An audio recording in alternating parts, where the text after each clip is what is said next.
Hello everyone, it's Yvonne here from the Aussie Goddess to do your weekly read. I have 2 left and this will be for the sign of Aquarius.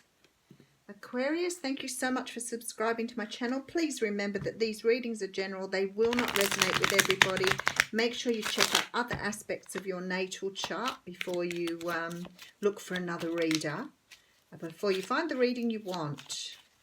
Not every time will they resonate with you. Now, I am using the Radiant Rider-Waite Tarot, and I will pull you a card from the Wisdom of the Oracle deck. Okay. Oh, you may be dealing with a Leo, Sagittarius, Aries here. A fire sign. I had to think about that. It must be getting too late in the day for me. This is a person who is very determined, very passionate. It can be a business owner or someone who's leading, so a manager. Could be the energy of you're taking on at the moment. Now behind that we have the Devil, so you could be working with someone who actually comes across as being really sweet, but is actually quite toxic here. There is a bit of a warning here that you've got 3 swords in a heart, so there could be 3 people in a relationship that you're moving away from. Seems to me like you're moving away from something toxic. Look at him looking at the energy of the Devil here. It's like when you look at the storyline like that. This King of Wands is like looking at the Devil energy and thinking, yeah, if I mess with you, buddy, I'm going to end up with a broken heart. That's what that looks like to me. But you're moving away from that energy, whatever it is. Okay, so we have the Page of Wands. Again, a fire sign. This is generally some sort of message coming through. Sometimes it's information coming to you that it's like passionate. It's very warm energy. It's somebody delivering some sort of message here. You could be getting an invite to something. You could be taking an opportunity to follow up some sort of lead here that you've got on something. But you're definitely moving in one direction. Okay, because this guy is looking at this here. Okay, so we have the 2 of Swords. Now the 2 of Swords talks of finding a decision very hard to make. Now this decision here is one that has brought you to a stalemate. I feel like you're feeling very passionate about someone, but there's a lot of reasons not to trust this person. Either they're married or you're worried about them breaking your heart here, because you're moving away from them here. And the 2 of Swords says to me this decision has been very difficult for you to make because of that. It's like you're trying to move on and you're not, yeah, look, someone's making you an offer and you're like, no way, you're just going to break my heart if I take that. Could be somebody from your past here or somebody that you have known in your past, not necessarily had a relationship. You could have known this person. They could be someone you knew from school or...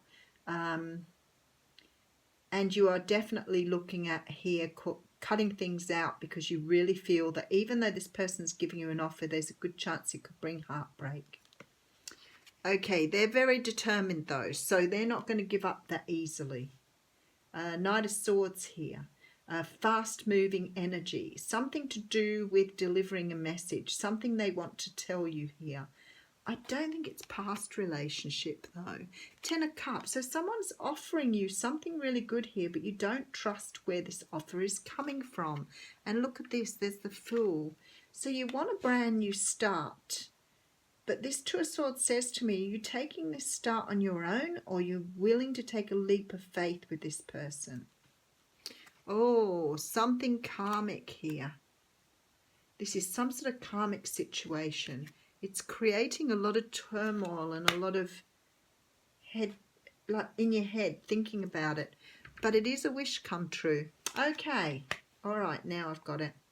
I think that this person that you're dealing with currently may be very single. They may not be in a relationship, but I think you think either that they are a player or they're too in their ego or they're too centered perhaps on sex rather than on the relationship. But there's a very strong feeling, Aquarius, that you do not trust this person at all. So they may present as this King of Wands, someone who's very attractive. They perhaps fit your ideal of a person down to the T, but for some reason you do not trust them. And they could be somebody you've known before, but then sometimes this card can denote a soulmate as well. You are not ready to take this offer, even though this offer is showing you a brand new start, absolute happiness, and the Nine of Cups.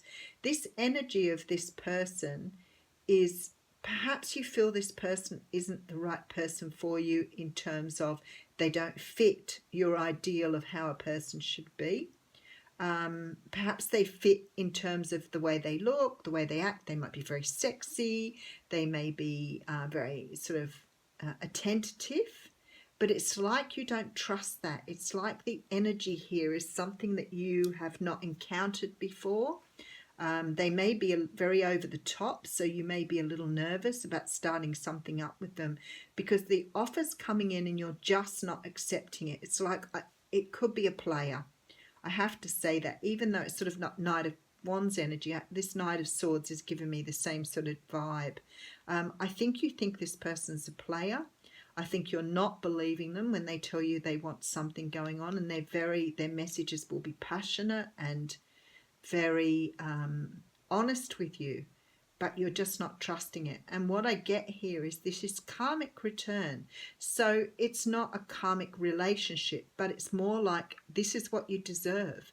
This is a good person coming in to offer you something, but you're not seeing the good in them. You're only seeing this idea or this energy of what you think they represent. So again, it could be someone who's very egoic. They might be very loud. They may be very sort of out there. It may be something that you've never encountered before. But there's a brand new start with this person that's going to bring happiness in and a wish come true. So even though, you know, you're not trusting this energy, I would say to you, I mean, the universe is saying take a leap of faith with this because it will bring you great happiness. But you have to work with your energies first because basically you're not trusting what you're being offered here. But it's a wish come true. I can tell you that. You got the Nine of Cups. And we do have the never-ending story here, which is card number 37. Okay, so we have self-criticism, the wounded ego, and unnecessary dramas as the essential meanings. There is a story woven through the imperfect fabric of life that tells of hurt and loss, rejection and humiliation, self-loathing and arrogance, and all manner of suffering born of unnecessary drama. It is the old story whose refrain is that you cannot do this, must not go there, should not say that, lest your world come crumbling down. Today, none of that is actually true. The sky's not falling. The voice you hear is just a small, scared, conditioned part of you that got stuck in a lie, wants to protect you and needs to be seen as a victim. Love that lost piece of you. Fear it is all it knows. Distorted guidance is preventing you from being true to yourself. You are not your story, and the narrator is simply the voice of your fearful part, small and vulnerable and easily soothed. So what you're doing here is you are listening to your ego, not your intuition. You are measuring something that's been offered to you on what's gone in the past. This offer is good. Jump on it. Take a leap of faith. If it doesn't pan out, what have you lost? Love every time like it's the first time, Aquarius. Thank you.